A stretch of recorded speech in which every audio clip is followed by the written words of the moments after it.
Something happened at Prince Sultan Air Base in Saudi Arabia that the region's governments are not rushing to explain. On the night in question, Iranian-linked forces, operating through a network that spans Yemen, Iraq, and Syria, executed what military analysts are now describing as a coordinated long-range strike package directed at one of the most strategically significant American military installations in the entire Middle East.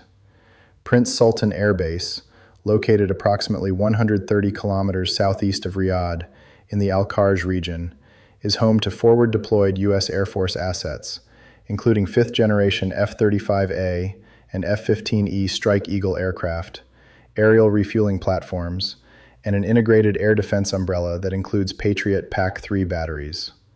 This is not a secondary facility. This is a primary power projection hub, and something hit near it.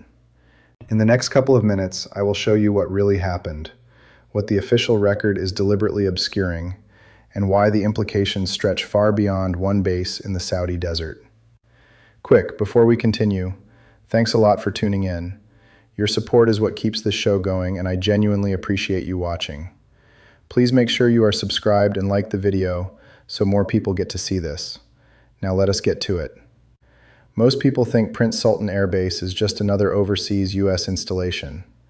In reality, it is the operational spine of American air power in the Arabian Peninsula, and one of the most hardened military facilities in the region. The base was originally developed by the Royal Saudi Air Force and gained international prominence during Operation Desert Storm in 1991. U.S. forces returned in force after 9/11, and the base became a critical node for enforcement of the no-fly zone over Iraq. It was quietly vacated in 2003 under pressure from the Saudi government, which was managing domestic political sensitivities around a foreign military presence. But after the 2019 Abqaiq and Khurais oil facility attacks, strikes attributed to Iran using a combination of cruise missiles and unmanned aerial vehicles that temporarily knocked out roughly 5% of global oil supply, the United States rapidly redeployed to Prince Sultan. Thousands of U.S. personnel returned. Patriot batteries were repositioned. Additional radar arrays were installed. The message from Washington was unmistakable. We are back, and we are staying. That context is essential because it tells you why this base is a target, and why striking it carries a message that goes far beyond the physical damage any single attack could cause. Stay with me, because here is where the current situation becomes impossible to separate from what Iran has been building toward for the past 3 years. Since the October 2023 escalation cycle that followed the Gaza conflict, Iranian-aligned forces have launched over 500 drone and missile attacks across the broader Middle East theater.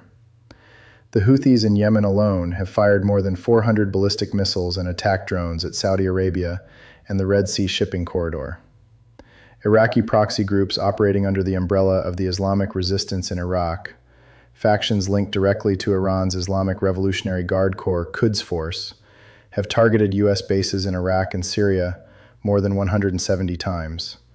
Each of these attacks has been framed publicly as a response to U.S. or Israeli operations. But the targeting patterns tell a different story. Analysts at the Institute for the Study of War and the Foundation for Defensive Democracies have both documented a clear pattern of escalating target selection. Early attacks focused on forward operating bases with limited permanent infrastructure. Intermediate attacks began probing harder targets, logistics hubs, command nodes, radar installations. The most recent phase has involved precision long-range assets designed to defeat layered air defense systems. The shift toward Prince Sultan Air Base represents the top of that escalation ladder. This is not harassment. This is a statement. Most people think Iran's proxy network operates as a loosely coordinated collection of independent militias. In reality, the axis of resistance, as Tehran officially brands the network, functions as a unified deterrence architecture, with shared targeting data, synchronized timing, and centralized strategic authorization from the IRGC's Joint Operations Room. That detail matters because it means when a strike is directed at Prince Sultan, the decision did not come from a local commander in Yemen or a militia leader in Baghdad. That decision came from Tehran.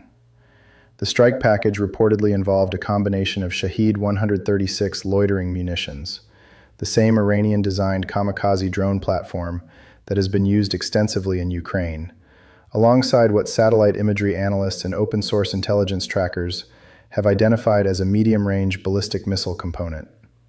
The Shahed 136 carries a warhead of approximately 50 kilograms, has a range of up to 2,500 kilometers depending on variant, and is designed to defeat radar detection by flying at low altitude in swarm formations.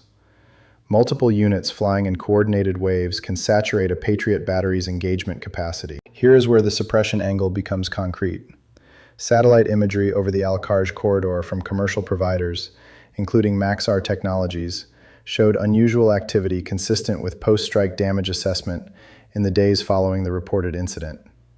That imagery was subsequently flagged. Specific tiles covering the base perimeter were either delayed in release or displayed at degraded resolution.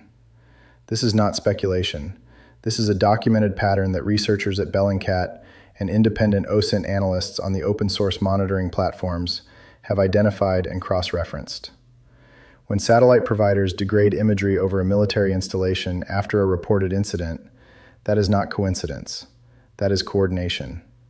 What was the actual damage? That question does not have a confirmed public answer, and that silence is itself data. This is not the first time Iran has executed a precision strike on a facility the United States considered protected by its most advanced defensive systems. On January 8, 2020, Iran launched a deliberate and announced ballistic missile strike on Ain al-Assad Air Base in Iraq, a facility housing U.S. troops, using Fateh 313 and Qiyam ballistic missiles. The United States initially reported 0 casualties. That number was later revised upward to 110 confirmed traumatic brain injuries. The strike was not intercepted. Not a single Patriot or THAAD battery stopped those missiles. The official explanation cited a deliberate U.S. decision not to engage. Independent analysts were less charitable. The precedent that event set was significant. Iran demonstrated that it could strike a named U.S. facility, give public warning, cause documented casualties, and walk away without triggering a kinetic American response. That calculus has not changed. If anything, it has hardened. Every strike Iran's network has executed since then has been a test of that same hypothesis. And so far, the hypothesis has held. Here's the part of this briefing that does not get discussed in mainstream coverage. Prince Sultan Air Base is not an empty installation. At any given time, it houses between 3,000 and 5,000 U.S. military personnel, support contractors, and Saudi Air Force staff. The surrounding Al-Kharj region has a civilian population. Any strike package that penetrates the air defense perimeter does not land in a vacuum.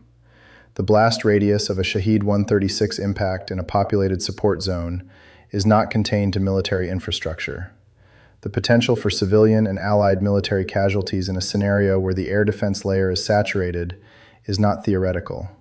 It is a mathematical probability. Most people think the air defense systems protecting these installations are essentially impenetrable. In reality, every layered air defense system in existence has a saturation threshold. A sufficient number of inbound targets, launched simultaneously from multiple vectors, will exceed the engagement capacity of any current Patriot or THAAD configuration. Iran's strategists know this. They have studied every available source on U.S. air defense performance. They have watched every intercept success and every intercept failure from the last 4 years of Houthi attacks on Saudi Arabia. They are learning in real time. A confirmed Iranian strike on Prince Sultan Air Base changes the strategic equation in ways that cannot be reversed. It signals that no U.S. installation in the region is outside the engagement envelope. It signals to Saudi Arabia that hosting American forces does not provide deterrence. It provides a target. It signals to every Gulf Cooperation Council member state that their security architecture rests on a foundation that Iran is actively testing for fractures. The economic consequences extend immediately to oil markets. Saudi Arabia processes approximately 10% of global crude supply. Any credible threat to the infrastructure corridor linking Al-Kharj to the eastern province creates an insurance premium baked into the price of every barrel traded on the NYMEX and ICE futures exchanges. The last time Iran struck Saudi infrastructure in 2019, Brent crude spiked 15% in a single trading session. A confirmed strike on a joint Saudi-U.S. military base would trigger a more sustained reaction. Shipping insurance rates in the Gulf would move. Defense contractor stocks, Raytheon Technologies, Lockheed Martin, Northrop Grumman would react within hours. And then there is the broader strategic signal to Israel, to NATO partners in the region, and to China and Russia, both of which are watching this test of American deterrence with precise attention. What you need to understand is this. The strike on Prince Sultan Air Base, whether it resulted in confirmed damage, a near miss, or a partially successful intercept, is not the story. The story is what it represents. It represents Iran's willingness to cross a threshold that every analyst assumed would trigger automatic escalation.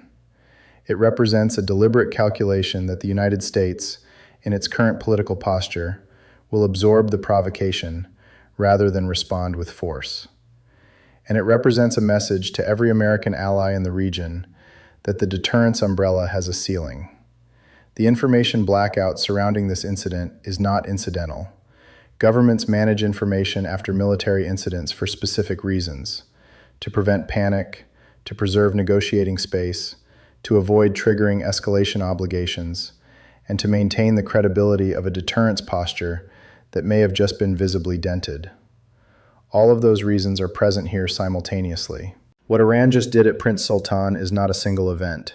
It is a data point in a larger strategy, and that strategy is accelerating. Thanks a lot for watching. I really appreciate your support. Join the discussion in the comments below and let me know your thoughts. Do you believe the United States still has credible deterrence in the Gulf region after repeated strikes on its facilities go unanswered? And at what point does restraint become invitation? And what does a confirmed Iranian penetration of the air defense envelope around Prince Sultan mean for Saudi Arabia's long-term willingness to host U.S. forces at all? Let me know. Please subscribe and like the video if you want to stay updated. And click the video on the screen to see another. I will see you soon. Iran has demonstrated it can reach the most protected American base in the Arabian Peninsula. The silence from every government involved is not reassurance. It is the sound of a deterrence framework being quietly dismantled, one unanswered strike at a time.